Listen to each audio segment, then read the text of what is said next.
We are delighted to welcome you to Session 3, Meaning. The discussion will be moderated by Steve Porter, Professor of Spiritual Formation and Theology at Biola University. Our guest panelists are Kelly Kapic, Professor of Theological Studies at Covenant College, and Alexis Abernethy, Clinical Psychologist and Professor of Psychology at Fuller Theological Seminary. Well, Alexis Abernethy and Kelly Kapic, thank you for joining us in this conversation. And we're reflecting on how this strange season that we've been in, and a very tragic and disruptive season called COVID-19, how it's disrupted our lives in a way that we need to pay attention to, or perhaps there's an invitation by God to pay attention to what has this time disrupted in our own rhythms, in our own habits, what we've taken for granted. I think of how much was stripped away over the last 15, 16 months. And it's, again, we're not out of the woods yet. And in other parts of the world, COVID is ravaging in ways. Thankfully, it's not ravaging us here in the U.S. But so much was stripped away. So much was disturbed and disrupted. So much of what we took for normal, going to work every day, in-person Sunday morning worship, daily school, in-person school, getting together for a meal with friends or family, birthday celebrations, wedding celebrations, graduation. I mean, all of that was so disrupted.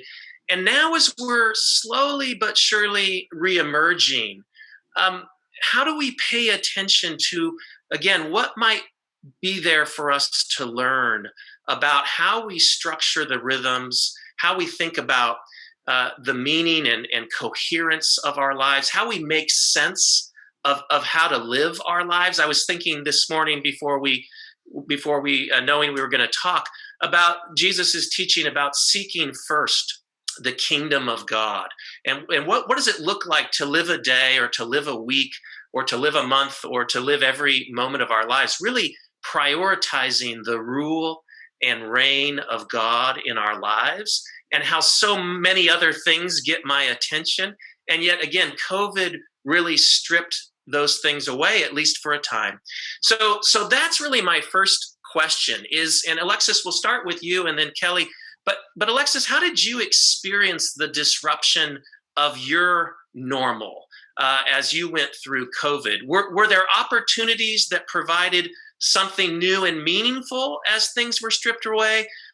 Maybe a different way of asking the same question. Were there ways that those disruptions exposed assumptions or even idolatries, busyness, distraction in you that was purgative, that kind of caused you to see things about yourself that were good but difficult? So Alexis, how did you experience the disruptiveness of COVID-19?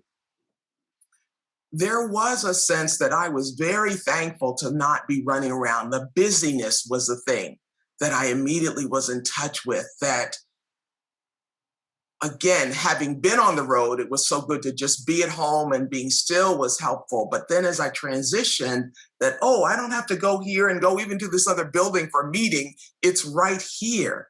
And in that, it's like being still and knowing that God is present in the midst of that.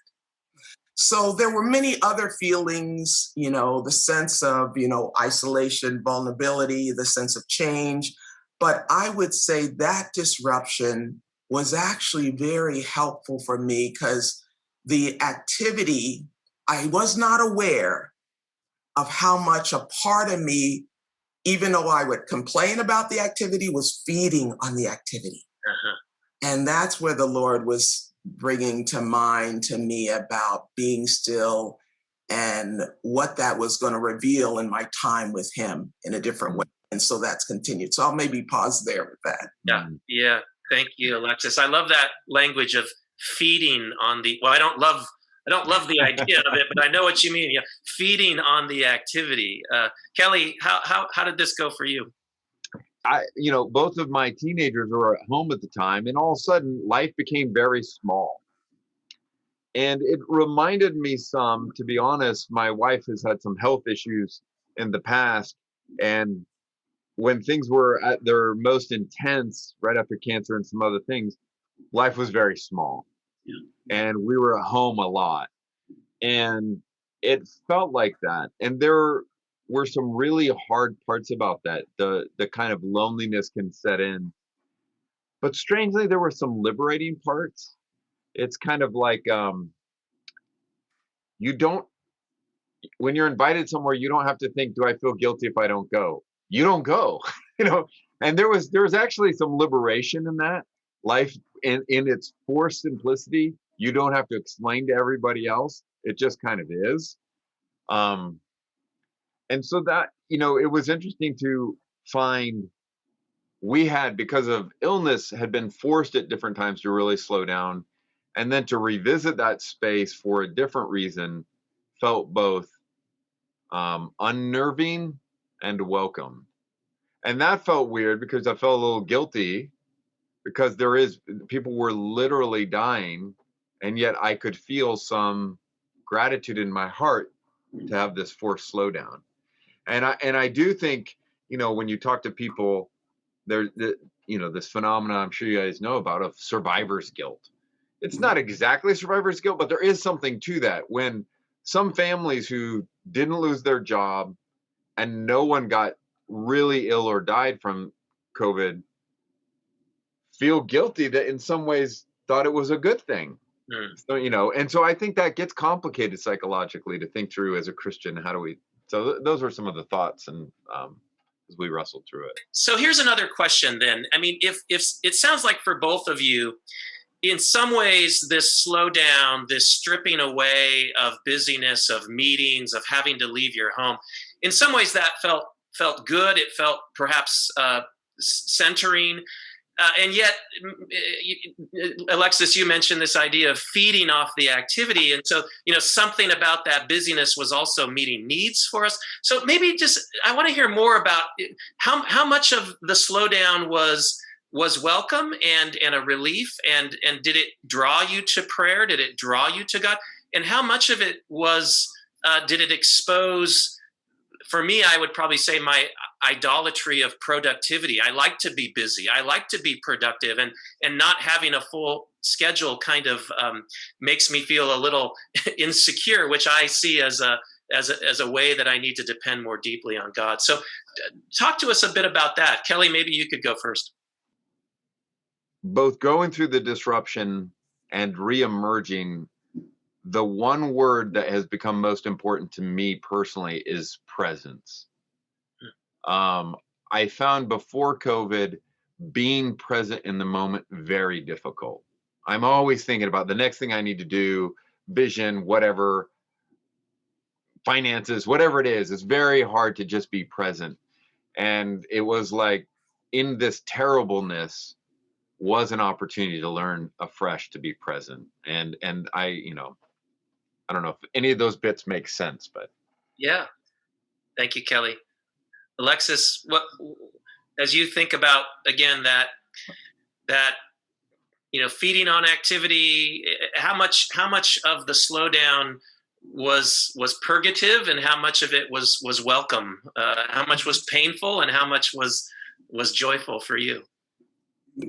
Yes, well, it's interesting because I think you hear this from many people that work at home, that there was a slowdown of running around, going to buildings, being on the road. But from a productivity standpoint, the challenge was the idolatry. It could be fed even more because there weren't the boundaries. Yeah. So actually was my challenge, and my colleagues, I was hearing that, that, you know, when do you stop? Because, you can just keep going. You know, the commute, I don't have any commute time to speak of, but, you know, all these ways that you can say, well, you know, I can just grab something here to eat in the kitchen and then just go on and keep going, you know. So I actually had to set more boundaries. Some of my, I'd be as a pretty boundary person, but I had to make more demarcations, and I do live alone. And I think that contributes to it. I think that's huge. For people that do have families, you're there with families. So it does really, that helps to create the boundary. But for me, I could even get more immersed. And that was scary because I couldn't actually handle that, physically. That was too fatiguing, but I actually had to put a limit then more on that productivity because I was actually doing way too much. Mhm. And that kind of infusion of beauty. And that's what I would say to people, whatever you experience as beautiful, do that. Because I came in this from the context and everything with more woundedness. I found myself on the brink of sadness in a way I've never been in my life. Mm. I kind of needed to restore it. It was my individual pain related to my mother, which I've noted, but also, members of the Black community were more affected by COVID, Latinx folks too. And so I feel that pain. There are people that I know that were dying where many of my other friends, they didn't know anybody who had died. So all of that contributed to where I was, and then also a need for refreshment and restoration. As we reemerge, as we go back to some of these old activities, some of my old activities are driving my kids to their practices because soccer practice and cross country practice are back up and running. And so now my evenings are more filled again. And yet I want to be careful not just to slip back into how I did all those old things. So what are the ways to stay gardening or stay playing the piano? And how do we mark this period, and how do we stick with some of those acts that we did find beautiful or refreshing or meaningful? Alexis, you gave some examples, but any other thoughts about how to do this? How would you encourage people to move forward with integrating some of these new things into these rhythms that are returning? Not everybody, of course, was infected with COVID, but everybody was affected. And if you had COVID, then you really kind of know and have a story. But sometimes if you didn't actually have the disease, you may not realize how reorganizing it actually was. To be on Zoom, to have family all at home all those months, those things actually change us. So we kind of know that, but I would actually encourage first a reflection, which this opportunity provides. How am I no longer the same? Because I actually think that's the starting point. There isn't a return to normal. It's not just because there's no normal to return to, we are not the same. Yeah. And I think if we engage it that way, then I think about what have I lost? What needs to be restored? And then that helps me know what I need to do. This is where beauty matters, right? This thing is evil. COVID, the death, the unpredictability, it's very horrible. It's horrible. And I need to both mourn and lament in the midst of that. But I also then need to find beauty because it's like I have a deficit. I've encountered now a deficit. I'm a pretty recovering Pollyannish person, so I need that. So, the Psalms, of course, in certain ways, both give me room to lament, but also to joy, express joy and praise. So I just would say the woundedness varies, the impact varies, but because of the shattering, those shattered assumptions in terms of meaning, that has occurred. I would argue, I would be surprised if there's anyone for whom that occurred, but we may not be as aware of it. So that's what I just would say, if some of us have been reflecting on this in an ongoing way, others may need to pause and ask the Lord, reveal to me through the power of your Holy Spirit, what needs to be restored, refreshed in a certain way in me. And then see where he might lead you It may be a familiar practice, listening to, for me, gospel music. I love that. That revives me in certain ways. Beautiful landscapes, being out in nature. But there may be something new he wants to bring. Mm. So those would be more the principles that would guide the activity for me. That's so good. Thank you, Alexis. Kelly, what might you say? I think the last 18 months or so has been an example for it's for the whole world, but I'm thinking here particularly like North American Christians, to wrestle with our ability to be honest about the world.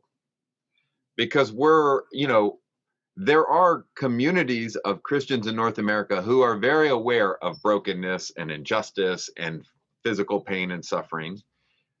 But a lot of the church isn't, to be honest. Well, I mean, we kind of think we are, but we're not. And so all of a sudden it's like, actually, it's not some other country that's dealing with an outbreak. This is here. And our hospitals, there are trucks outside of the hospitals for dead bodies, and think that can't be here, right?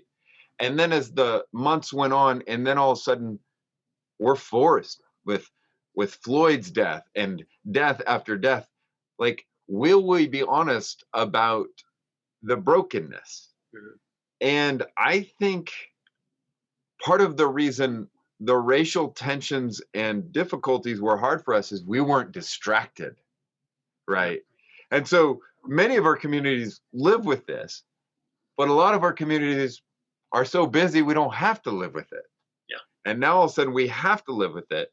So I think what I mean by that is we have to be honest. How is the brokenness of the world affecting my relationship with God, with my neighbor? And in this case, when I say with the earth, everyone thinks, what? Well, when you're talking COVID, that is our relationship with the earth and the disruption and kind of how we think about ourselves. And so there's just been a forced honesty, I think, which is super uncomfortable. To be honest with myself, to be honest with my neighbors, to be honest with God. As many wonderful things as there are in this world, not all is well in this world. Not all is well in me. Like the idolatries get exposed. Not all is well with my neighbor or my relationship with my neighbor. And I would rather turn away, but I found the spiritual practice of not filling up all my time with podcast or noise really important. To say, I'm going to sit with this, including things about myself I don't like to see.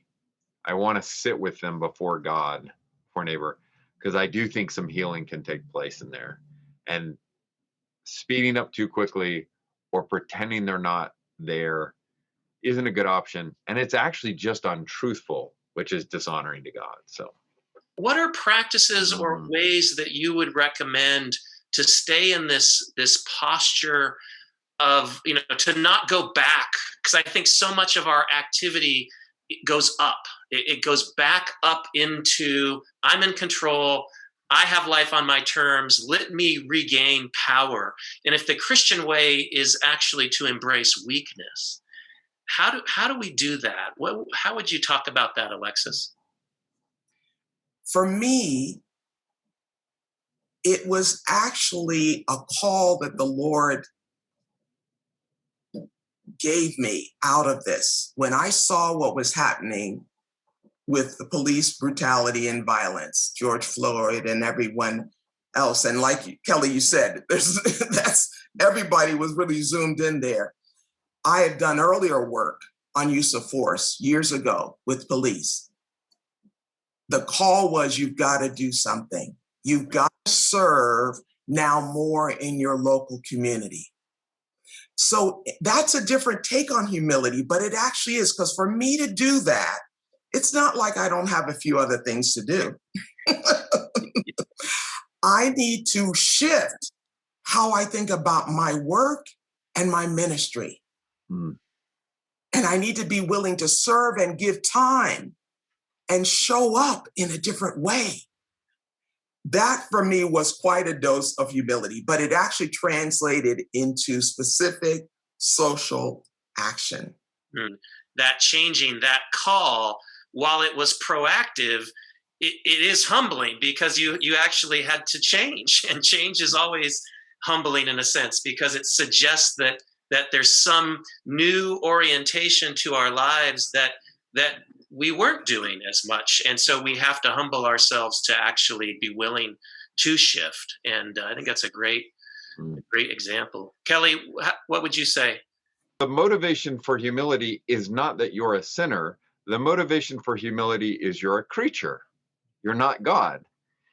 And so one of the ways we can foster humility is to be more attentive to the ways we're dependent upon others. We've made the word dependence a negative term. It's actually a good, godly, right human term, right? I am dependent on all kinds. I'm dependent on the earth. I'm dependent on my neighbor. I'm dependent on God. Whether or not I acknowledge it, that's the thing. Humility is simply acknowledging what's real. So I really would encourage kind of attentiveness to the ways we're dependent on others, God, neighbor, earth. And then I think we can cultivate humility in a very helpful way by fostering encouragement. I was reading this Walter Brueggemann quote that was in another book I was reading, but they were quoting Brueggemann, and he was talking about the deep incoherence in our world, that we do live downstream of the fall, and our world is incoherent, and yet, and he was commenting how often Christian worship music is trying to talk about a world that is right and that's oriented, and there isn't enough lament, and kind of course Brueggemann has these categories of disorientation and orientation and reorientation, but as I hear this theme of lament and of honesty, there is something deeply broken and wrong with our world, and to be honest with that, to pay attention to that, to keep that in mind somehow, even as we can rejoice with those who rejoice, and we can notice what is beautiful and what is good, and we need that. We need those disciplines of celebration and of noting what is beautiful as well. So it's holding. In fact, Alexis, I think of your discipline, psychology, of holding the good and the bad, and not splitting, right? Of not kind of either going, it's all bad, but it's certainly not all good. It's the tares and the wheat. You don't get to Psalm 23 without Psalm 22. Mm. And Psalm 22 is, my God, why have you forsaken me? And it is a lament. And I think I have that space for lament has become very important. And to recognize he's not going to leave me, he's not going to forsake me forever, in and through that. And then to be reminded that those words of forsakenness are said by Christ on the cross. And the last words of Psalm 22 are that he has done it, which is echoing, well, Jesus on the cross in John is echoing, it is finished. And that's that's a sermon right there. But just to realize the one who identifies with us, who calls us to be honest about the forsakenness, the feelings of forsakenness, the genuine hurts in this world, but to be reminded he entered in and it is finished, and we are in him. So no matter how dark that valley is, he's walking with us.